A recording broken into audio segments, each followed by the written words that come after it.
செய்யும்படியாக கண்களை மூடி ஆண்டவரை நோக்கி பார்த்து, ஆண்டவரே என்னோடு நீர் பேசும் என்று சொல்லி அவரையே நாம் நோக்கி பார்க்கலாம். மகிமையின் தகப்பனும் பரிசுத்தத்தில் மகத்துவம் உள்ளவரும் ஒருவரும் சேரக்கூடாத ஒளியில் வாசம் பண்ணுகிறவருமாயிருக்கிற எங்கள் நல்ல தகப்பனே, நீர் சகலத்தையும் புதிதாக்கி ஆளுகை செய்கிறவர், எங்களோடு கூட இருக்கிறவர், எங்களை பலப்படுத்துகிறவர். ஆண்டவரே, அடியினை மறைத்து உம்முடைய வார்த்தைகளை வெளிப்படுத்தி நீர் உம்முடைய சித்தத்தை விளங்க பண்ணும்படி எங்களை தாழ்த்துகிறோம். இயேசு கிறிஸ்துவின் ஈடு இணையற்ற இன்ப திருநாமத்தில் ஒப்பு கொடுத்து ஜெபிக்கிறோம் ஜீவனுள்ள நல்ல பிதாவே. ஆமென், ஆமென், ஆமென். அல்லேலூயாம், அல்லேலூயாம், அல்லேலூயாம். கடந்த சில எனக்கு அன்பான தேவ பிள்ளைகளே, நாம் வேதாகமத்திலிருந்து சில பகுதிகளை, அதாவது அப்போஸ்தலர் 6வது அதிகாரம் 7வது வசனம். அப்போஸ்தலர் 6வது அதிகாரம் 7வது வசனம். தேவ வசனம் விருத்தி அடைந்தது, சீஷருடைய தொகை எருசலேமில் மிகவும் பெருகிற்று, ஆசாரியரில் அநேகரும் விசுவாசத்திற்கு கீழ்ப்படிந்தார்கள். அல்லேலூயா. எனக்கு அன்பான தேவ பிள்ளைகளை, இங்கே ஒரு வார்த்தை திட்டம் தெளிவுமாய் சொல்லுகிறது. தேவ வசனம் விருத்தி அடைந்தது. ஆமென். இதற்கான ஈஸி டு ரீட் வெர்ஷன் அதில் வாசிக்கும் பொழுது, தேவனுடைய வார்த்தை மென்மேலும் பெரும் எண்ணிக்கையிலான மக்களை எட்டியது அப்படின்னு சொல்லு. அப்படி என்றால் தேவனுடைய வசனம், இன்னொரு இடத்துல சொல்லுது, அவருடைய போதனையினால் நிரப்பப்பட்டுதாம் தேசம், சீஷர்களுடைய போதனையினால். அப்படி என்றால் போதிக்கிற ஒரு காரியம் ரொம்ப அவசியமாக இருக்கிறது. தேவனுடைய வசனத்தை சொல்லுதல் என்பது அவசியப்படுகிறது. இந்த நாளிலும் கர்த்தருடைய ஆவியானவர் தேவ வசனத்தின் விருத்தி அடைதலில் நம்முடைய பங்களிப்பு இன்னதென்பதை நமக்கு சொல்லிக் கொடுப்பாராக. அல்லேலூயா. ஊழியம் செய்கிறவர்களுக்கு மட்டும்தான் இது இருக்கிறதா என்று கேட்டால் அப்படி இல்லை. சீஷர்களாய் மாறின ஒவ்வொருவரும், சீஷன் என்றால் கிறிஸ்துவை பின்பற்றுகிறவன், கிறிஸ்துவை பின்பற்றுகிற ஒவ்வொருவனுக்குள்ளேயும் இந்த வசனத்தை சொல்லுகிற கிருபைகள் கொடுக்கப்பட்டிருக்கிறது. அவர்கள் சொல்லுகிற வார்த்தை, அவர்கள் பேசுகிற அந்த வார்த்தை, அந்த வார்த்தையினால தேவன் தருகிற காரியம். வசனம் அநேகரிடத்தில் போய் எட்டுகிறதற்கு நீங்க பலவிதமான ஒரு டூல்ஸ், அதாவது ஒவ்வொரு விதமான செயல்களை தேவன் சபையில் வைத்திருக்கிறார். அதுல ஒண்ணுதான் அற்புதங்கள், இன்னொன்று அடையாளங்கள்.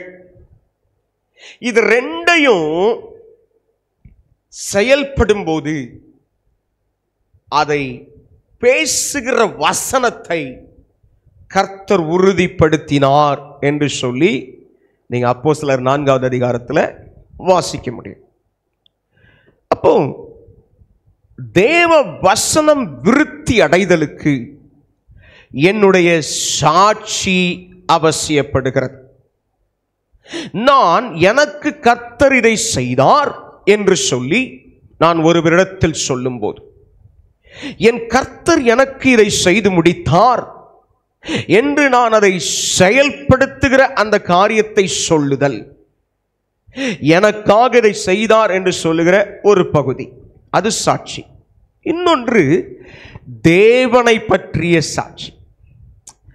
எனக்கு தேவன் செய்த நன்மைகளை குறித்து சாட்சியிடுதல் சுலபமாக அநேகர் செய்து விடுகிறோம், நல்லதுதான். பலர் அதையும் செய்யறதில்லை. ஆண்டவர் செய்த நன்மையை ஜப வீட்டில் சபைகளில் முன்னாடி வந்து சொல்றது நல்லது, தப்பில்லை. ஆனால் நான் இருக்கிற பகுதியில், பக்கத்து வீடுகளில், என் பட்டணத்தில், என் கிராமத்தில் எனக்கு இயேசு இப்படி செய்தார் என்று சொல்லுதல் அவசியம். அதே போல தேவனை குறித்த சாட்சி. அப்போ இங்கே தேவ வசனம் விருத்தி அடைந்தது. விருத்தினானது பெருகிற்றுன்னு அர்த்தங்க. பெருகியது, பெருகியது, பரவியது. அந்த ERV ரொம்ப அழகா இருக்கு அந்த வசனம்ல. தேவனுடைய வார்த்தை மென்மேலும் பெரும் எண்ணிக்கையிலான மக்களை எட்டியது. இது எப்படி போச்சு? இது எப்படி போச்சு? எப்படி போச்சு? ரோமர் 10வது அதிகாரம். ரோமர் 10வது அதிகாரம் பாருங்க. 10வது அதிகாரம் 13வது வசனத்திலிருந்து வாசிக்கலாம். ரோமர் 10வது அதிகாரம் 13வது வசனம். ஆதலால் கர்த்தருடைய நாமத்தை தொழுது கொள்ளுகிற எவனும் ரட்சிக்கப்படுவான். அவரை விசுவாசியாதவர்கள் அவரை எப்படி தொழுது கொள்வார்கள்? அவரை குறித்து கேள்விப்படாதவர்கள் எப்படி விசுவாசிப்பார்கள்? பிரசங்கிக்கிறவன் இல்லாவிட்டால் எப்படி கேள்விப்படுவார்கள்? அப்போ தேவனுடைய வசனத்தை பிரசங்கித்தல் என்பது ஒரு அடிப்படையான காரியம். சரி, அடுத்த வசனம் 15வது வசனம் சொல்லுது, அனுப்பப்படாவிட்டால் எப்படி பிரசங்கிப்பார்கள்? ஆமென். சமாதானத்தை கூறி நற்காரியங்களை சுவிசேஷமாய் அறிவிக்கிறவர்களுடைய பாதங்கள் எவ்வளவு அழகானவைகள் என்று எழுதியிருக்கிறதே, ஆனாலும் சுவிசேஷத்துக்கு எல்லாரும் கீழ்ப்படியவில்லை. சரி, 17. ஆதலால் விசுவாசம் கேள்வியினாலே வரும், கேள்வி தேவனுடைய வசனத்தினாலே வரும். ஆமென். அப்போ வசனம் விருத்தி அடைதல் அப்படின்னு சொன்னா அதை பிரசங்கிக்க வேண்டும்.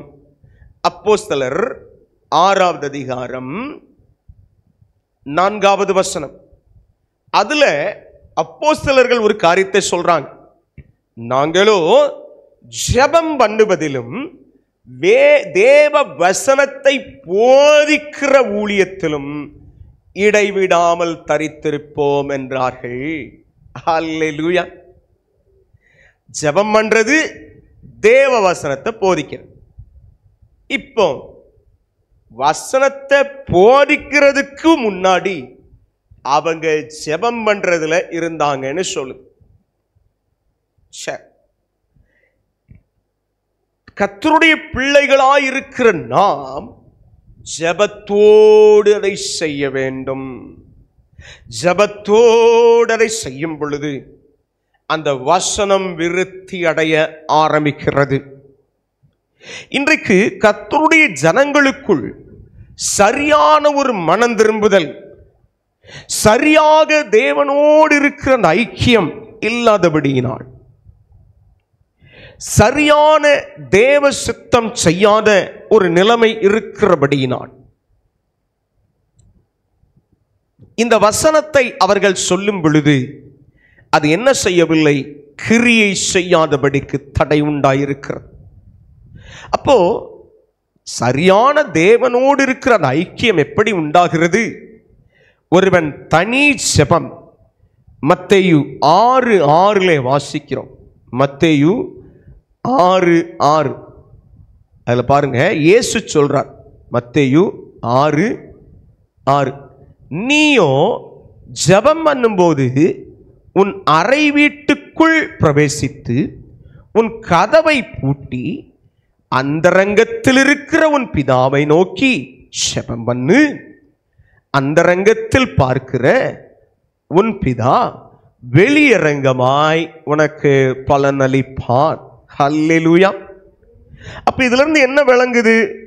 பர்சனல் பிரேயர், தனி ஜெபம் தேவனோடு ஒருவர் வைக்கும் பொழுது, தேவனோடு இசையும் பொழுது,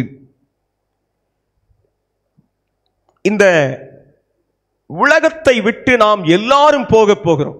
யாருமே இந்த உலகத்துல நிரந்தரமா தங்க போறதில்லை. யாருமே தங்க போறதில்லை.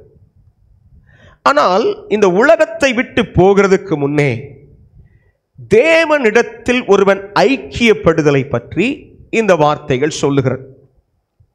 தேவனோடு வைக்கிற அந்த ஐக்கியம் தேவனோடு இருக்கிற அந்த உறவு. It is talking about the personal relationship with God. தேவனோடு இருக்கிற அந்த உறவை நாம் சரிபண்ணிக் கொள்ள வேண்டும். தேவனோடு இருக்கிற அந்த உறவில் நான் மேம்பட வேண்டும். இதற்கு இப்போ 2 பேர் இருக்கிறார்கள், கணவன் மனைவி என்று வைத்துக் கொள்ளுங்கள். அந்த 2 கணவன் மனைவிக்குள்ளேயும் ஒருவர் இன்னொருவருக்கு நேரத்தை கொடுக்காவிட்டால் அவர்களுடைய உறவு என்ன செய்யாது? பலப்படாது. ஆனால் நேரத்தை கொடுக்கும் பொழுது அந்த உறவு பலப்படுகிறதா இருக்கிறது. அப்படி போல நான் என் இயேசுவுக்கு நேரத்தை கொடுப்பேன், என் தேவனுக்கு நான் நேரத்தை கொடுப்பேன் என்று சொல்லி ஒருவர் சொல்லும்போது அந்த உறவு பலப்பட்ட உறவாக மாறுகிறது. அப்படி மாறும் பொழுது தேவ வசனத்தை அந்த மனிதன் இன்னொருவரிடத்தில் சொல்லும்போது அந்த வசனம் அவர்கள் இருதயத்தில் கிரியை செய்கிறது. ஹல்லேலூயா. அந்த கிரியை செய்கிற அந்த வசனம் என்ன செய்யுது? அந்த மனுஷங்களோட நிற்கிறதில்ல, அது அடுத்தவங்களுக்கு கொடுக்கிறதா, அடுத்தவங்களுக்கு அந்த வசனத்தை கொண்டு போய் சேர்க்கிறத. ஏற்கனவே ஒருத்தர் கொடுத்தார்ல, அவர் குத்தி விடுறதல்ல, அவரு என்ன செஞ்சிட்டாரு? ஒரு கேண்டில் போல் இருக்கிற அந்த மனுஷனுடைய வாழ்க்கையை ஒளியேற்றுகிறார். ஒளியேற்றப்பட்ட அந்த மனிதன் அந்த ஒளியை அடக்கி வைக்கிறவனாய் அல்ல, மற்றவர்களின் பிரயோஜனத்திற்காய் பயன்படுத்துகிறவளாய் அவன் மாறுகிறதை பார்க்கலாம். ஹல்லேலூயா. அப்ப தேவ வசனம் விருத்தி அடைந்தது, மென்மேலும் அநேக ஜனங்களை அது சென்றடைந்தது. அப்படின்னா வாங்கிக் கொண்டவர்கள் தனக்குள் வைத்துக் கொள்ளவில்லை, அதை மற்றவர்களுக்கு சொன்னார்கள். ஹல்லேலூயா. அப்போ என்னுடைய வேலை சபையில், என்னுடைய வேலை நான் இதை எனக்குள் வைத்துக் கொள்ளுதல் மட்டுமல்ல, நான் இன்னொருவருக்கும் கொடுக்க வேண்டும். யாருக்கு? பக்கத்தில் இயேசு அறியாத ஒருத்தர் இருப்பான் பாருங்க, அவன்கிட்ட போய் இங்க பாருங்க, கவலைப்படாதீங்க, உங்களுக்காக நான் ஜெபிக்கிறேன், இயேசு உனக்கு விடுதலை கொடுப்பாரு, நீ வேணா வந்து பாரு, எங்க ஜெப வீட்டுக்கு வந்து பாரு. அப்ப இந்த செயல் என்ன செஞ்சிருது? அநேகரை கிறிஸ்துவுக்குள் கொண்டு வரவும் அந்த வசனம் சொல்லுது, அழக முடிக்குது, ஆசாரியரில் அநேகரும் விசுவாசத்துக்கு கீழ்ப்படிந்தார்கள். நாம் வாசித்தது அப்போஸ்தலர் 6:7 வசனம். தேவ வசனம் விருத்தி அடைந்தது. சீஷருடைய தொகை எருசலேமில் மிகவும் பெருகிற்று. விசுவாசம் வைத்தல், விசுவாசத்துக்கு கீழ்ப்படிதல். அப்படியானால் என் அன்புக்குரிய தேவ பிள்ளைகளே, நீங்க சிறு வயசுல இருந்து ஆண்டவரை அறிஞ்சவங்களா, தேவாலயத்துக்கு வர்றவங்களா இருக்கலாம், அல்லது இடையில் ஆண்டவரை ஏற்றுக்கொண்டு ஆண்டவருடைய ஆலயத்துக்கு வருகிறவர்களாக, இந்த ஜெப வீடுகளுக்கு வருகிறவர்களாக இருக்கலாம்.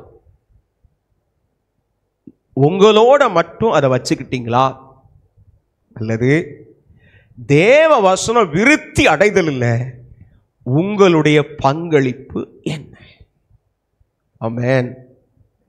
சீஷர்கள் போய் இன்னும் வேறு சீஷர்களை உருவாக்கினார்கள். நான் சொன்னா கேட்பாங்களா? அதான் சொன்னேன், அப்போஸ்தலர் 6:4 என்ன சொல்லுது? நாங்களோ ஜெபம் பண்ணுவதில் prayer is the key to move the things. சூழ்நிலைகளை அசைக்க அல்லது அடுத்த கட்ட நிலைக்கு மாற்றி எடுத்துச் செல்ல ஜெபம் ஒரு வல்லமையான ஆயுதம். என்னுடைய தனிப்பட்ட தேவைகளுக்காய் மாத்திரம் ஜெபித்துக் கொண்டிருக்கிறவனாய் இருக்கிறேன் என்றால் நான் இன்னும் என்ன செய்யல? ஆண்டவருக்குள்ள வளர்ந்தேனல. நான் தேவனுக்கு வேண்டிய காரியங்களுக்காக ஜெபிக்கிறவனாய் மாறும் பொழுது நான் கிறிஸ்துவுக்குள் வளர்ந்த ஒரு நிலைப்பாட்டுக்குள் வருகிறேன். வசனம் சொல்லுது, கிறிஸ்துவின் நிறைவான வளர்ச்சிக்கு தக்கதாக சொல்லுது. ஆமென். நிறைவான வளர்ச்சி, நிறைவான வளர்ச்சி. யாருக்கெல்லாம் அந்த வளர்ச்சி வேணும்? நிறைவான ஒரு வளர்ச்சி கிறிஸ்துவுக்குள்ளாக. ஆண்டவரே, நான் நிறைவாய் வளருகிறதற்கு இத்தனை ஆண்டுகள் நான் கிறிஸ்துவுக்காக வாழுகிறேன், நல்லது. ரெகுலரா சர்ச்சுக்கு போறேன், நல்லது. ரெகுலரா ஜெபிக்கிறேன், நல்லது. எத்தனை பேருக்கு இதுவரைக்கும் சுவிசேஷத்தை சொல்லியிருப்போம்? அதெல்லாம் சொன்னா அங்கிருந்து ரொம்ப கேவலமா எங்களை பார்ப்பாங்களே. நாங்க ரொம்ப ஞானமா செயல்படணும்னு நினைக்கிறோம். இன்னும் பல இடத்துல ஊழியங்கள் இருக்குல்ல, செய்யணும்ல, உண்மைதான். ஆனா தேவனுக்காய் இழக்கிறவர்களை பரலோகம் நினைவு கூறுகிறது. தேவனுக்காய் தன்னை அர்ப்பணிக்கிறவர்களை பரலோகம் நினைவு கூறுகிறது. இந்த குடும்ப ஆசீர்வாதத்தில் தேவன் நம்மிடத்தில் விரும்புகிற காரியம், நீ மட்டும் ஆசீர்வாதம் பெற்றால் போதுமா? என் அன்பு சகோதரனே, சகோதரியே, நீ மட்டும் அதை வச்சுக்கிட்டா போதுமா? உன் பக்கத்துல, நீ இருக்கிற உன் கிராமத்துல, நீ இருக்கிற உன் பட்டணத்துல, ஒரு நல்ல பெரிய நகரத்துல இருக்கலாம், ஒரு நல்ல பெரிய சர்ச்சில், ஒரு நல்ல பாரம்பரியமான சபைகளிலே நீங்கள் ஆராதனை செய்யலாம். எவ்ரிதிங் இஸ் குட், எல்லாம் நல்லதுதான், எல்லாம் நல்லதுதான். பட் ஸ்டில் இன்னொருவருக்கு சுவிசேஷத்தை சொல்லும்படி உங்களுடைய வாழ்க்கையின் சாட்சி அவசியம். இயேசு எனக்கு செய்ததை சொல்லுதல் ஒரு பக்கம், தேவனுடைய நன்மைகளை சொல்லுதல் ஒரு பக்கம். ஆமென். இது ரெண்டுல நான் எதை, ரெண்டுமே அவசியம், ரெண்டுமே ரெண்டு கண்ணு போல போல. எனக்கு செய்ததை நான் சொல்றேன், நல்லது. சில செய்வாங்க தெரியுமா, சில ஊழியக்காரங்க பார்த்துருப்பீங்க,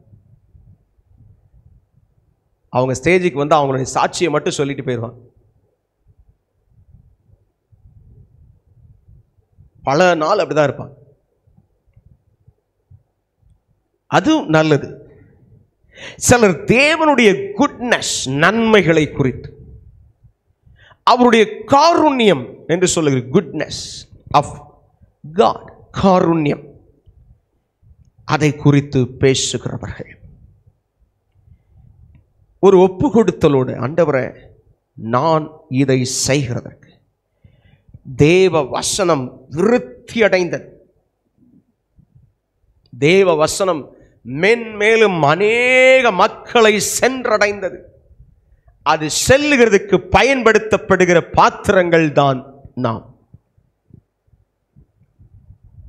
நான் வந்தேன் அங்க, எனக்கு இப்படி ஒரு வேதனை இருந்துச்சு, அந்த சபைக்கு போய் ஜெபம் பண்ண மாறிட்டு நான் வந்தேன், ஆலயத்தில் முட்டு போட்டு வந்து கழுதறி ஜெபம் பண்ணேன்.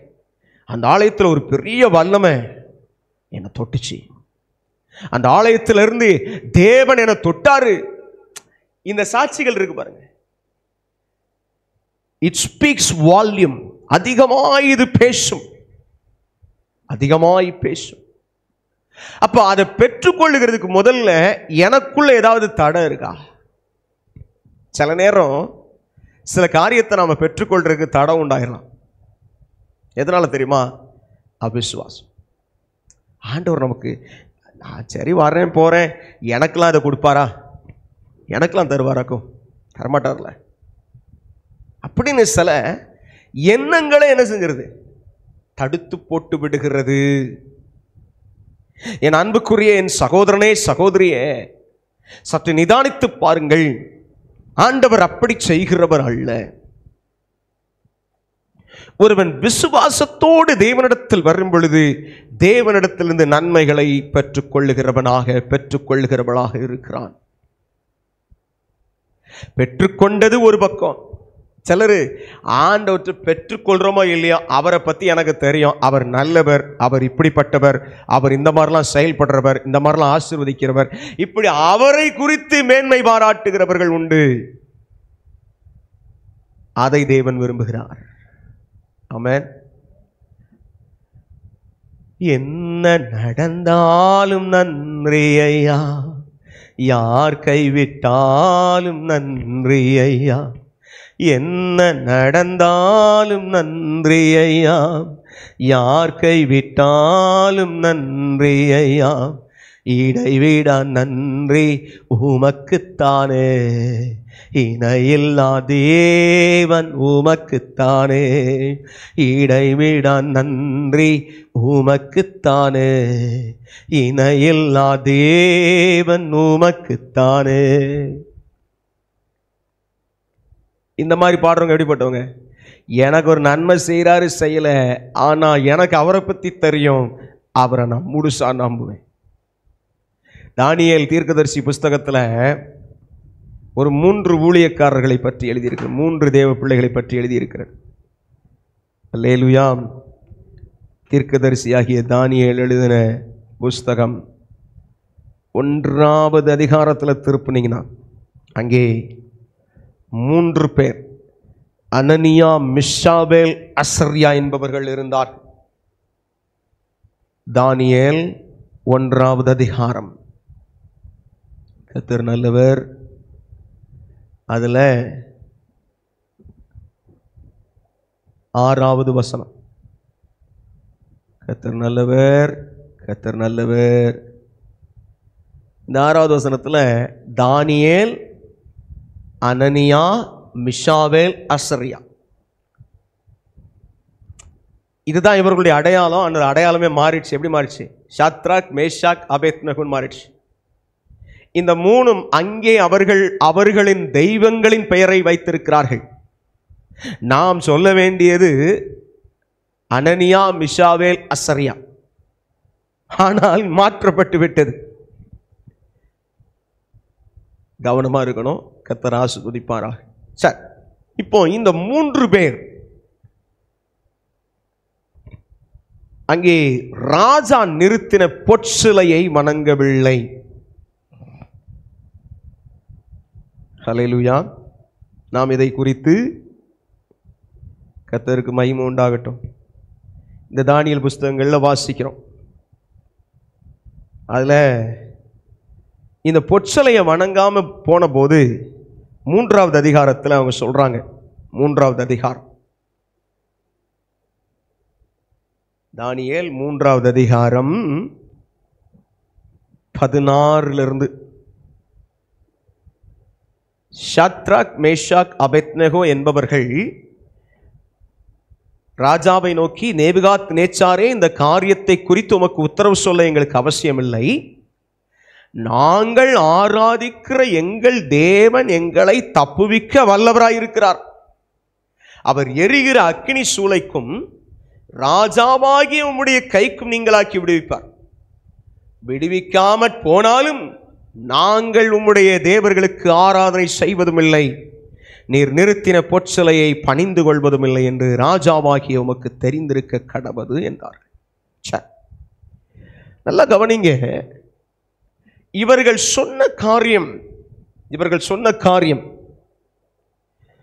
அனனியா, மிஷாவேல், அசரியா, இந்த 3 பேர் சொல்ற காரியம், எங்கள் தேவன் எங்களை தப்புவிக்க வல்லவராய் இருக்கிறார்.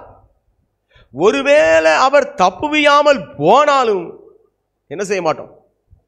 நீர் நிறுத்தின சிலைய வணங்க மாட்டோம். ஆமென். எவ்வளவு பெரிய காரியம் பாருங்க. அடுத்த நிமிடம் அவர்கள் பேசுகிறது ஒரு ராஜாவினிடத்தில். அவர்களை அவன் வெட்டி போட்டு விடலாம், வேற பெரிய ஆபத்துக்களை அவர்கள் மேல் கொண்டு வந்து விடலாம். அங்கே 7 மடங்கு அந்த அக்கினி சூளை தயார்படுத்தப்பட்டது என்று சொல்லி எழுதியிருக்கிறது. நீங்க அந்த அதிகாரத்தை வாசிச்சு பாருங்க, தெரியும். அதுல அவர்கள் விழத் தள்ளப்படுகிறார்கள். அதிலே ஆண்டவர் அவர்களோடு இருந்து அவர்களை தப்புவித்தார் என்று பார்க்கிறோம். God with us, கர்த்தர் எங்களோடு இருக்கிறார் என்று சொல்லி ஆண்டவரை மகிமைப்படுத்துகிறதை பார்க்கிறோம். என் அன்புக்குரிய தேவ பிள்ளைகளே, இந்த இடத்துல அவங்க சொன்ன ஸ்டேட்மெண்ட், எங்களை தப்புவிக்க வல்லவராக இருக்கிறார். ஒருவேளை எங்களை தப்புவிக்கலனாலும் பரவாயில்ல, we are ready to die instead worshipping the idol. ஒரு விக்கிரகத்தை வணங்குவதை பார்க்கிலும் நாங்கள் மரித்து போவது எங்களுக்கு நலமாயிருக்கும் என்று சொல்லி தேவனுடைய வார்த்தைக்கு கீழ்ப்படிந்தவர்களாக வைராக்கியம் பாராட்டினார்கள். இங்கே அவர்கள் தப்புவிக்கப்பட்டதுதான் தெரியும் அநேகருக்கு. நல்லா கவனிங்க, அந்த ப்ராசஸ்ல அந்த சூளைக்குள்ளே விழுந்த பின்புதான் அவர்களுக்கு விடுதலை உண்டாயிற்று. சூளைக்கு உள்ள தள்ளுறதுக்கு முன்னாடி ஆண்டவர் வரல. அந்த பிரச்சனைகளுக்குள்ளே அவர்கள் தங்களை ஒப்பு கொடுத்த பொழுது கர்த்தருடைய கரம் வருகிறதை பார்க்கிறோம். God can change even the nature. அக்கினியினுடைய சுபாவம் என்ன? எரிச்சிரும். அந்த சுபாவத்தை நிறுத்திட்டார். எவ்வளவு பெரிய காரியங்கிறது சாதாரண விஷயம் இல்லை. எரித்து போடக்கூடிய அந்த அக்கினியின் வல்லமையை, தகிக்கக்கூடிய அந்த அக்கினியின் வல்லமையை நிறுத்திவிட்டார் தேவன். அப்படி ஒரு அற்புதம் அவர்களுக்கு நடந்தது. அப்படி ஒரு மகிமையான அற்புதம். ஆண்டவர் இன்றைக்கு சிலரை மரணத்துக்கு நேரே ஒப்பு கொடுக்கிறார். இன்றைக்கும் அது நடக்கிறது. அநேக இரத்த சாட்சியாய் மரித்தவர்கள் உண்டு, மரிக்கிறவர்கள் உண்டு. கிறிஸ்துவுக்காய் தன் ஜீவனையும் இழக்க ஆயத்தம் என்று சொல்லி தன்னை அர்ப்பணிக்கிறவர்கள் உண்டு. நம்முடைய ஊழியத்தில் முக்கிய நோக்கம் நான்கு நோக்கம். அழிந்து போகிற ஆத்துமாக்களுக்காய் ஜெபிக்க, கர்த்தரை அறியாத ஜனங்களுக்கு கர்த்தரை அறிவிக்க வேண்டும், ஏழை எளிய ஜனங்களுக்கு உதவி செய்தல், அவர்களை நினைவு கூற வேண்டும். நான்காவதா ஒன்று இருக்கு, கிறிஸ்துவுக்காக எந்த சூழ்நிலையிலையும் மரிக்க ஆயத்தமாயிருத்தல். இந்த 4 காரியங்களையும் தேவன் கற்றுத்தந்தவைகள், தேவன் கொடுத்தவைகள். இருதயத்தில் கர்த்தரிடத்தில் வந்த பொழுது, கர்த்தரிடத்தில் திரும்பின பொழுது கர்த்தர் தந்த காரியம் கிறிஸ்துவுக்காய் மரித்திடமும் ஆயத்தம். அது எங்க நடக்கும்? கர்த்தரை அறியாத ஒரு கூட்டத்துக்குள் நான் சத்தியத்தை சொல்லும் பொழுது அந்த இடத்தில் அது நிச்சயம் வரும். சில காலம் உண்டு. அந்த காலம் வரைக்கும் அவருக்காய் எழும்பி செயல்படுகிறதுக்கு நம்மை ஒப்பு கொடுத்து தேவ சித்தத்தை நிறைவேற்றும் பொழுது பவுலுக்கு சொல்றார், இந்த பட்டணத்தில் அநேகர் எனக்கு உண்டு, உன்மேல் ஒருவரும் கை போடுவதில்லை. ஆனால் ஒரு கட்டத்தில் பவுல் மேல் கை போடும்படி ஆண்டவர் ஒப்பு கொடுக்கிறதை பார்க்கிறோம். அதே போல் தேவனுடைய ராஜ்யத்தை சொல்றதுனால, தேவனுடைய வார்த்தையை சொல்றதுனால நிச்சயமாய் கொலை செய்யப்படக்கூடும். இன்னைக்கு பிரசங்கங்கள் எப்படி போயிட்டு, நீ ஆண்டவரை தேடினா உனக்கு இதெல்லாம் கொடுப்பாருன்னு மட்டும் சொல்றாங்க. அவர் கொடுக்க மாட்டாருன்னு நான் சொல்லலை, அவர்கிட்ட கேட்டா தர்றவர் தான். ஆனால் அவருக்காய் மரிக்கவும் ஆயத்தமாய் இருக்கிறவர்களை தேடுகிறார். என் கிறிஸ்துவை நான் அறிவிக்கிறதுனால் மரணம் நேரிடுகிறதா இருந்தாலும் நான் அதை செய்ய வேண்டும் என்கிறதை விரும்புகிறார். சொல்றது பிடிபடுதா? இந்த விஷயத்துக்குள்ள போறதுக்கு முதல்ல என்னுடைய இருதயம் என்ன செய்யணும்? ஆயத்தமாகும். நான் இயேசுவை சொல்லலைன்னா அதுக்கு ஆயத்தமானாத்தான் என்ன செய்வேன்? தைரியமா சொல்லுவேன். அதுக்கு ஆயத்தமாகல. மரணங்கிறது என்ன? இந்த உலகத்தின் இந்த வாழ்க்கையிலிருந்து நம்மை விடுவிக்கிறது, அவ்வளவுதான். ஒருவன் கிறிஸ்துவோடு நடக்கிறவனாய் இருந்தால் அவன் அவரிடத்தில் போய் விடுவான், அவ்வளவுதான். இந்த உலகத்தில் அவர் நம்மோடு சஞ்சரிக்க வருகிறார். எதிர்காலத்தில் வெளிப்படுத்தல் 21 வாசிக்கிறோம். வெளிப்படுத்தல் 21 அங்கே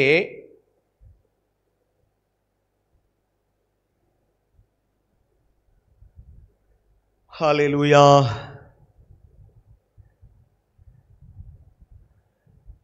பாருங்க.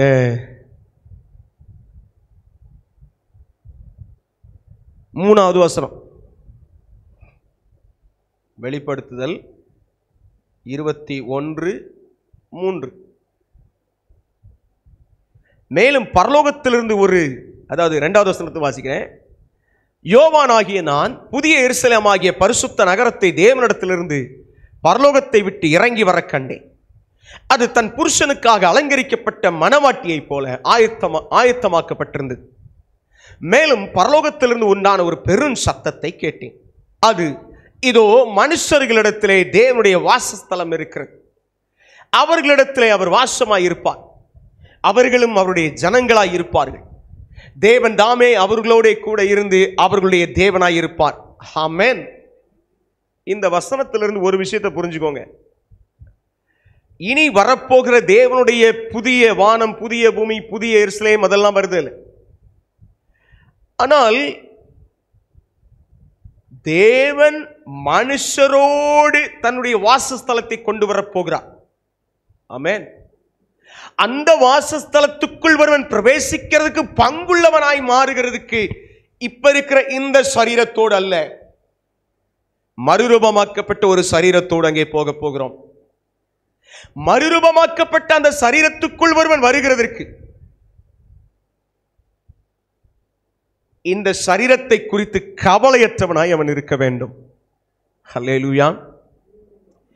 சிலர் ஐயோ என்ன, அதான் இயேசு சொல்றார், சரீரத்தை மாத்திரம் கொலை செய்த ஆத்துமாக்களுக்கு ஒன்றும் செய்ய திராணி இல்லாதவர்களுக்கு பயப்படாதேங்கள். ஆமென். அப்ப ஆத்துமாக்களுக்கு ஒன்றும் செய்ய முடியாது, ஆத்துமாக்களை நரகத்தில் தள்ள வல்லவருக்கே பயப்படுங்கள் என்று சொன்னார் இயேசு. எஸ், அப்படியானால் நான் சுவிசேஷத்தை அறிவிக்கிறதுல என் ஜீவன் ஆனாலும் சாவானாலும் பின்பற்றுவேன், என் ஜீவன் ஆனாலும் சாவானாலும் பின்பற்றுவேன், நன்மை ஒன்றும் இல்லாதிருந்தும் பின்னையும் நேசித்து என் இயேசுநாதா, நன்மை ஒன்றும் இல்லாதிருந்தும் பின்னையும் நேசித்தீர் என் இயேசுநாதா, என் ஜீவன் ஆனாலும் சாவானாலும் பின்பற்றுவேன், என் ஜீவன் ஆனாலும் சாவானாலும் பின்பற்றுவேன். ஆண்டவர் என்ன செஞ்சாலும் அது நன்மைக்கு எதுவா இருக்கும்னு சொல்லி நம்புறவங்க தன்னை ஒப்பு கொடுப்பார்கள்.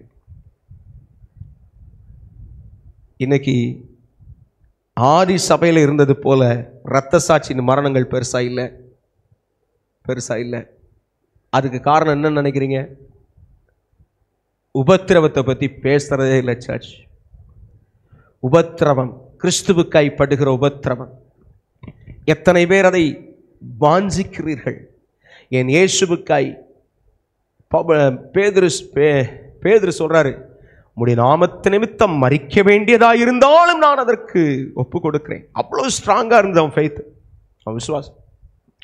ஆனால் அது உடைக்கப்பட்டது. அதை திரும்ப கர்த்தர் கட்டினார். 3 வேளை மறுதலிக்கிறான் பேதுரு. சேவல் கூவின அந்த வேளையிலே அதை நினைத்து பார்த்து மனங்கசந்து அழுதான் என்று வசனம் சொல்லுகிறது. ஆண்டவர் அவனை திரும்ப எழுப்பி நிறுத்தி அவன் மேல் சபையை கட்டினார் என்று நாம் அப்போஸ்தலர்கள்ல பார்க்கிறோம். அப்படிப்பட்ட அந்த பேதுரு மரிக்கிறதுக்கு அவருடைய காலம் வந்தது. எருசலேமை விட்டு அவர் வெளியே வேகமாய் ஓடி வந்தாராம். இயேசு எருசலேமுக்குள்ளே திரும்ப போனாராம். அப்பொழுது அவர் நிறுத்தி, ஐயரே, ஏன் மீண்டுமாய் செல்கிறீர்? இல்லை, மீண்டுமாய் இந்த சிலுவையை நான் எடுக்கப் போகிறேன் என்று சொன்னாராம். நீர்தான் ஏற்கனவே உம்முடைய காரியத்தை செய்து முடித்து விட்டீரே ஆண்டவரே, உன்மேல் இருக்கிற தீர்மானத்தை விட்டு நீ வரும் பொழுது நான் அதை செய்யக்கூடாதா என்று கேட்டார். வேண்டாம் தேவனே என்று சொல்லி ஒப்பு கொடுத்து என்ன செஞ்சாராம் தெரியுமா? திரும்ப வெளியே ஓடி வந்த அதே எருசலேமுக்குள்ள போனாராம். போய், என் இயேசுவை போல நான் நேராக அடிக்கப்பட்டிருக்கு, நான் பாத்திரவான் இல்லை, என்னைய தலைகீழ அடிங்க சிலுவையில் அப்படின்னு சொன்னாராம். அல்லேலூயா. அவர் சிலுவையில் தலைகீழாய் அடித்து கொலை செய்யப்பட்டார். என் அன்புக்குரிய தேவ பிள்ளைகளே, மகிமையான மரணம், இரத்த சாட்சியின் மரணம். உபத்திரவங்களை குறித்து இன்னைக்கு சபை பேசுகிறதில்லை. கிறிஸ்துவுக்காய் படுகிற வேதனை, கிறிஸ்துவுக்காய் படுகிற உபத்திரவம், கிறிஸ்துவுக்காய் மரிப்பதற்கும் ஆயத்தம் என்று சொல்லுகிற அந்த உபத்திரவம், அந்த உபத்திரவத்துக்கு நேர தன்னை ஒப்பு கொடுக்கிறவங்க எத்தனை பேர்? திட்டுறது ஒரு பெரிய விஷயமா? இன்னைக்கு என்ன நடக்கு? ஐயோ என்னை திட்டாங்களேன்னு சொல்லி அதுக்கு காயப்பட்டு கிடக்கிறோம். ஐயோ என்னைய கேவலமா பேசிட்டாங்களே அதுக்கு காயப்படுறோம். நமக்காய் இயேசு தன் முகத்தின் மேல் போர் சேவகர்கள் உமிழ்ந்தார்கள்னு இருக்கு வசனம். அவர் மேல் உமிழ்ந்தார்கள், துப்புனாங்க. ரிச்சர்ட் உம்ராண்டன் ஒரு தேவனுடைய மனுஷன், ருமேனிய தேசத்தில், கம்யூனிஸ்ட் தேசத்தில் கர்த்தருக்காய் சஃபர்ட் ஃபார் கிரைஸ்ட் என்ற புக் இருக்குது. அதில் போய் வாசிச்சு பாருங்க அவருடைய சாட்சி. பல ஏறக்குறைய 21 ஆண்டுகளுக்கு மேல பாதாள அறைகளில் அடைக்கப்பட்டு இயேசுவுக்காய் சித்திரவதை அனுபவித்த ஒரு மனிதனுடைய வாழ்க்கை அது. அந்த மனுஷன் மூலமாய் அந்த தேசம் அசைக்கப்பட்டு கிறிஸ்துவுக்குள்ளே அநேகர் மனம் திரும்பினவர்கள் உண்டு. அந்த மனுஷன் வெளியே வந்தா பிரசங்கம் பண்ணுவார். எங்க 7 வருஷம் 3 நேரங்க அவரை அடைச்சிருந்தான். கிறிஸ்துவுக்காய் மரிக்கவும் ஆயத்தம் என்று ஒப்பு கொடுத்தவர்கள் தான் இதை செய்ய முடியும். என் அன்புக்குரிய தேவ பிள்ளைகளே, வசனம் விருத்தி அடைந்தது அது சொல்லப்பட்டதுனால். ஆனால் சொல்லுகிறதுக்கே பயம் உண்டாகுமானால் எப்படி சொல்லுவோம்? ஊழியர்கள் மட்டுமா செய்தார்கள்? இல்லை. நீங்க அதே அதிகாரம் அப்போஸ்தலர் 6வது அதிகாரத்தை வாசிச்சு பாருங்க. ஸ்தேவான் ஒரு ஊழியக்காரனை பத்தி எழுதியிருக்கு. யாரு? ஒரு விசுவாசியை பத்தி சொல்லுது. 7வது வசனத்திலிருந்து வாசித்தீங்கன்னா அவனுடைய ஸ்டோரி ஸ்டார்ட் ஆகும். ஸ்தேவான் விசுவாசத்தினாலும் வல்லமையினாலும் நிறைந்தவனாய் என்று எழுதியிருக்கு. விசுவாசத்தினால் நிறைந்து ஸ்தேவான் ஊழியத்தை செய்தான் என்று பார்க்கிறோம். என் அன்புக்குரிய என் சகோதரனே, சகோதரியே, எல்லார் மேலும் விழுந்த ஒரு பொறுப்பு அது. நான் அதை செய்கிறதுக்கு என்னை ஒப்பு கொடுக்கிறேன். 8வது வசனத்திலிருந்து வாசிக்கிறோம். ஸ்தேவான் விசுவாசத்தினாலும் வல்லமையினாலும் நிறைந்தவனாய் ஜனங்களுக்குள்ளே பெரிய அற்புதங்களையும் அடையாளங்களையும் செய்தான். Yes, he made it. அவன் செய்தான். அது அவன் செய்தாங்கிறது அவனுடைய சப்ஜெக்டை சொல்றதுக்கு மட்டும் இல்லை, அவனுடைய ஸ்டோரியை சொல்றதுக்கு மட்டும் இல்லை, நாம என்ன செய்யணுங்கிறதுக்காக வந்து எழுதியிருக்கு. அல்லேலூயா. குடும்பத்தில் உள்ளவங்க கிட்ட இதுவரைக்கும் சொல்லியிருப்பீங்களா? இயேசுவை பத்தி சொல்லு. விக்கிரக ஆராதனையை தேவன் வெறுக்கிறாருங்கிறத சொல்லுங்க. ஐயோ எங்க அண்ணன் என்ன நினைச்சுக்கிடுவாரு, எங்க அக்கா என்ன நினைச்சுக்கிடுவாங்க, எங்க அத்தை என்ன நினைச்சுக்கிடுவாங்க, எங்க சித்தி என்ன நினைச்சுக்கிடுவாங்க, என்ன வேணா நினைக்கட்டும். அது எவ்வளவு நாளைக்கு நினைக்கிறீங்க? இந்த உலகத்துல ஒருவேளை நம்ம 100 வருஷம் இருப்போமா? ஒருவேளை 100 வருஷம், இன்னும் ஒரு 40 வருஷம் 50 வருஷம் இருப்போமா? இல்ல ஒரு 70 வருஷம் இருப்போமா? ஆனா இந்த உலக வாழ்க்கைக்கு பின்னாடி நித்திய ஜீவன், நித்திய ஆக்கினின் 2 இடம் இருக்கு. இயேசு அதை பற்றி அதிகமாய் பேசினார். ஆண்டவராகிய இயேசு பரலோகத்தை பற்றி பேசினதை விடவும் நரகத்தை பற்றி பேசினவைகள் அதிகம். அதில் அவர் சொல்றார், அவர்கள் புழு அங்கே சாகாமல் இருக்கும் என்று சொல்றார். தெரிஞ்சே போறானே, எது விக்கிரகம்? இயேசுங்கிற வடிவத்தில் வணங்குறதுக்கு பாருங்க, அது கூட விக்கிரகம் தான். விக்கிரகம் தான். வணங்குதல் எந்த விதத்திலும் பாவம்.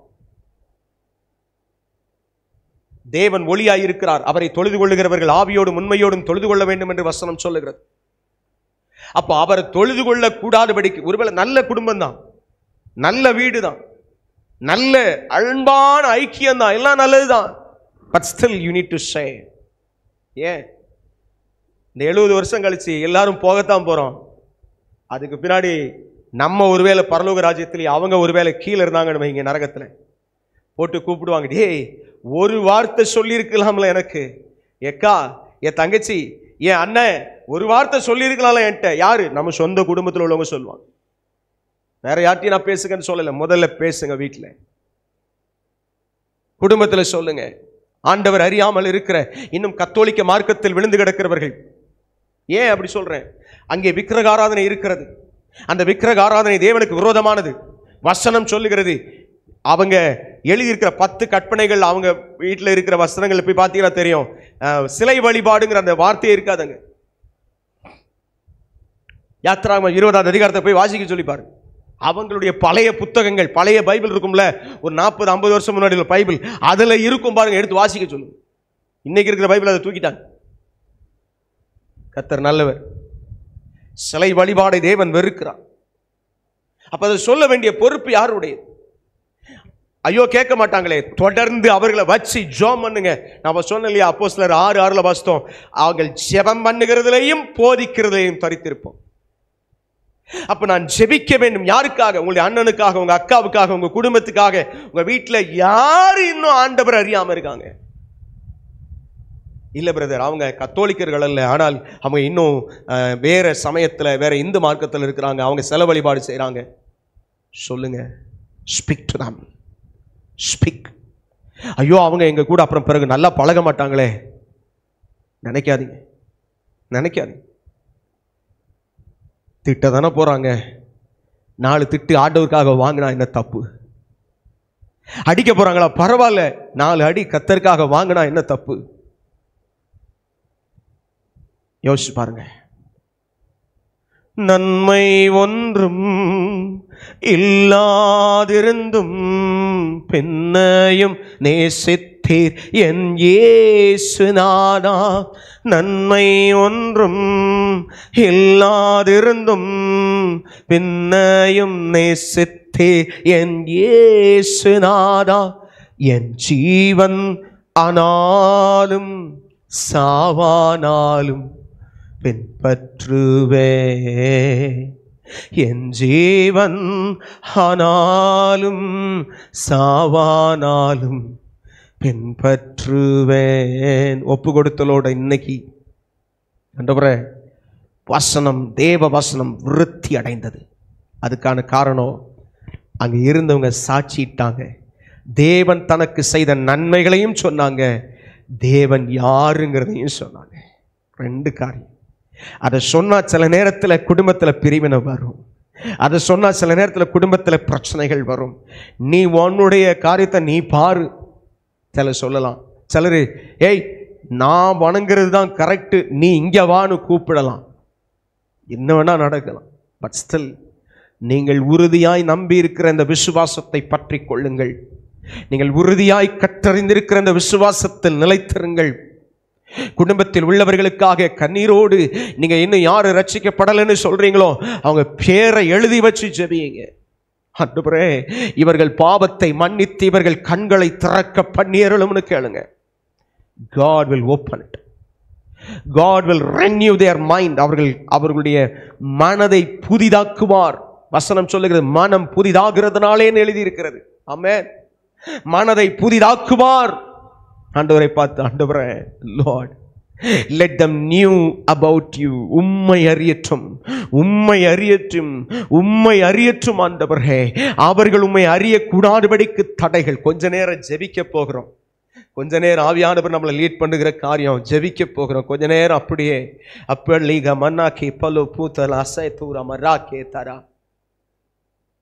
கொஞ்ச நேரம் முடிஞ்சவங்க நம்ம முழங்கால ஆண்டவருக்கு நேர போட்டு சொல்லுவோமா, ரீகா மரே மரே ராக் தூரபலா. ஆண்டவரே என் குடும்பத்தில் யாரெல்லாம் சொல்லி நீங்க ஒரு லிஸ்ட் வச்சிருப்பீங்கல்ல, சொன்னாலும் ஏத்துக்க மாட்டேங்கிறாங்கன்னு சொல்றீங்கல்ல, அவங்களையும் வச்சுக்கோங்க. நான் சொல்ல முடியாம இருக்கிற அந்த தடைகளை என்னை விட்டு விளக்குங்கப்பா.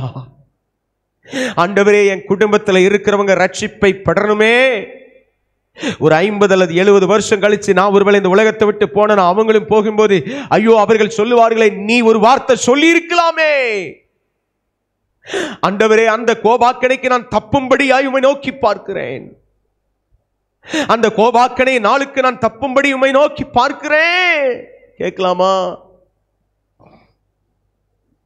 அவரையே நோக்கி பார், அவரையே நோக்கி பார். தீல்ல பில்லாசல் தஃப்ரபஹந்தனி. உங்க குடும்பத்தில் இன்னும் ஆண்டவரை அறியாதவர்கள், ஒருவேளை இன்னும் இந்துக்களா இருக்கிறாங்களா, அல்லது இன்னும் வேற எந்த மதத்தில் அல்லது வேற கடவுள் நம்பிக்கையே இல்லாதவங்க, this is our duty and responsibility to tell them. அவர்களுக்கு நாம் சொல்ல வேண்டியது நம்முடைய தலையாய கடமை, நம்மேல் விழுந்த கடமை. என் அன்பு சகோதரனே, என் அன்பு சகோதரியே, சற்று நிதானித்துப்பார். ஆண்டவரே, நான் சொல்ல விரும்புறேன்ப்பா, எனக்கு அந்த வாசலை திறந்து கொடுங்க. நான் என் குடும்பத்தில் இருக்கிறவங்களுக்கு சத்தியத்தை அறிவிக்க விரும்புறேன்ப்பா, எனக்கு அந்த வாசலை திறந்து கொடுங்க.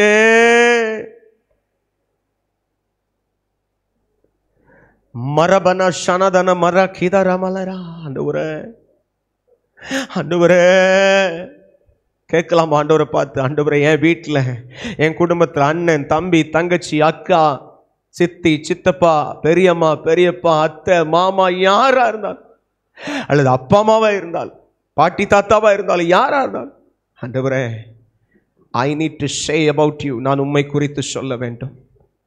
தேவ வசனம் விருத்தி அடைந்தது, மென்மேலும் அநேக மக்களை அது சென்றடைந்தது. அதுக்கான வழி, அதுக்கான டூல், அதுக்கான ஒரு ஆயுதம் நீங்களும் நானும் தான். நீங்களும் நானும் தான். முதல்ல நம்ம குடும்பத்துக்குள்ள அதை சொல்லணுமே, வீட்டில் அதை சொல்லணுமே, நம்முடைய கிராமத்தில் அதை சொல்லணுமே, நம்முடைய பட்டணத்தில் அதை சொல்லணுமே. ஆண்டவரை பார்த்து, ஆண்டவரை, நான் சொல்ல விரும்புகிறேன்.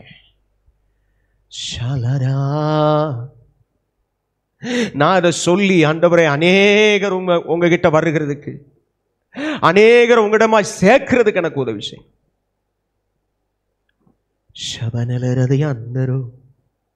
தெய்வமே, தெய்வமே, வாஞ்சையோடு கேட்கலாம், வாஞ்சையோடு கேட்கலாம், வாஞ்சையோடு கேட்கலாம். ஆண்டவரை பார்த்து வாஞ்சையோடு, ஆண்டவரை, என் மேல் விழுந்த கடமை, நான் இன்னைக்கு உங்களை அறிஞ்சிருக்கிறேன், அதை நான் ஒரு பிரைவேட் பார்ட்டியை போல நான் கொண்டாடக்கூடாது. தனியாக ஒரு நல்ல ஒரு ஆண்டவரே ஆகாரம் எனக்கு கிடைச்சிருக்குன்னு சொல்லி அதை மட்டும் நான் புசிச்சுட்டே இருக்கக்கூடாது. இந்த ஆகாரத்தை நான் ஷேர் பண்ணணுமே. அன்புள்ளவன் என்று சொல்லி வசனம் சொல். என் குடும்பத்துக்காய், என் வீட்டுக்காய், என் கிராமத்திற்காய், என் பட்டணங்களுக்காய், ஓ, நான் இன்று முதல் திறப்பில் நின்று ஜெபிக்க, ஓ, அவர்கள் சத்தியத்தை அறியக்கூடாதபடிக்கு கண் சொருகி போயிருக்கிற என் ஜனங்களுக்காய் நான் ஜெபிக்க விரும்புகிறேன். அப்பா, ஏற்றுக்கொள்ளும், ஏந்தே கொள்ளும், என் இதயம் வாசம் செய்யும். ஏற்றுக்கொள்ளும், ஏந்தே கொள்ளும், என் இதயம் வாசம் செய்யும். என் ஆத்மாவும் சரீரமும் ஆண்டவர்க்கே சொந்தம். இனி வாழ்வது நான் அல்ல, இயேசு என்னில் வாழ்கிறார். இனி வாழ்வது நான் அல்ல, இயேசு என்னில் வாழ்கிறார். இயேசு தேவா அர்ப்பணித்தே என்னையே நான் ஒப்புவித்தேன். இயேசு தேவா அர்ப்பணித்தேன் என்னையே நான் ஒப்புவித்தேன். ஏற்றுக்கொள்ளும், ஏந்தே கொள்ளும், என் இதயம் வாசம் செய்யும். ஏற்றுக்கொள்ளும், ஏந்தே கொள்ளும், என் இதயம் வாசம் செய்யும். ஆண்டவரே, இன்னைக்கு இந்த நேரத்தில் என்னை ஒப்பு கொடுக்கிறேன்னு சொல்லி தங்களை ஒப்பு கொடுக்கிறவங்களை உங்கள் வலதுகையை உயர்த்தி ஆண்டவர்கிட்ட அர்ப்பணிப்பீங்களா? அப்பா, நான் என்னை அர்ப்பணிக்கிறேன்ப்பா, நான் என்ன அர்ப்பணிக்கிறேன்ப்பா, நான் என்னை முழுமையாக ஒப்பு கொடுக்கிறேன்ப்பா சொல்லுவீங்களா? ஆண்டவரை பார்த்து, Lord, I commit my self Lord, என்னை முழுமையுமாய் அர்ப்பணிக்கிறேன், என்னை முழுமையுமாய் அர்ப்பணிக்கிறேன், என்னை முழுமையுமாய் அர்ப்பணிக்கிறேன்ப்பா. நீங்கள் என் கூட இருங்க, நீங்கள் என்னை பலப்படுத்துங்க, நீங்கள் எனக்கு சகாயம் கொடுங்க. உங்கள் ஆவியினால, உங்கள் அபிஷேகத்தினால, உங்கள் வல்லமையினால் நான் நிரப்பப்படட்டும். என்னை நிரப்புங்க. நிரம்பி வழிகிற பாத்திரத்தோட நான் அநேகருக்கு என்னிலிருந்து நல்ல ஜீவ தண்ணீரை வார்க்கிறவனாய் வார்க்கிறவளாய் என் வாயினால், என் இருதயத்தினால் நான் உம்மோடு இசைந்து நடக்க எனக்கு உதவி செய். வாஞ்சியோடு என்னிடத்தில் கர்த்தர் சொன்னார்னு சொல்லுவீங்கன்னா உங்கள் வலது கையை பரலோகத்துக்கு நேரம் உயர்த்துங்க. ஆண்டவர்கிட்ட ஒப்பு கொடுங்க. என்னை நடத்தின இந்த தெய்வத்துக்கு நான் அர்ப்பணிக்கிறேன்னு சொல்லி முழுமையுமாய் அர்ப்பணிச்சு ஒப்பு கொடுத்திருக்கிற பிள்ளைகளை கர்த்தர் ஆசீர்வதியும். ஒப்பு கொடுத்திருக்கிற பிள்ளைகளை கர்த்தர் ஆசீர்வதியும். அந்த பிள்ளைகள் ஆண்டவரே சத்தியத்தை சொல்லும் பொழுது அநேக ஜனங்கள் கேட்கத்தக்கதாய் கண்களுக்கு பிரகாசமுள்ள மனக்கண்களை தான். களிக்கம் போடுகிற என் தெய்வம் களிக்கம் போட்டு ஆசீர்வதியும். இயேசு கிறிஸ்துவின் ஈடு இணையற்ற இன்ப திருநாமத்தில் ஒப்பு கொடுத்து ஜெபிக்கிறோம் ஜீவனுள்ள நல்ல பிதாவே. ஆமென், ஆமென், ஆமென்.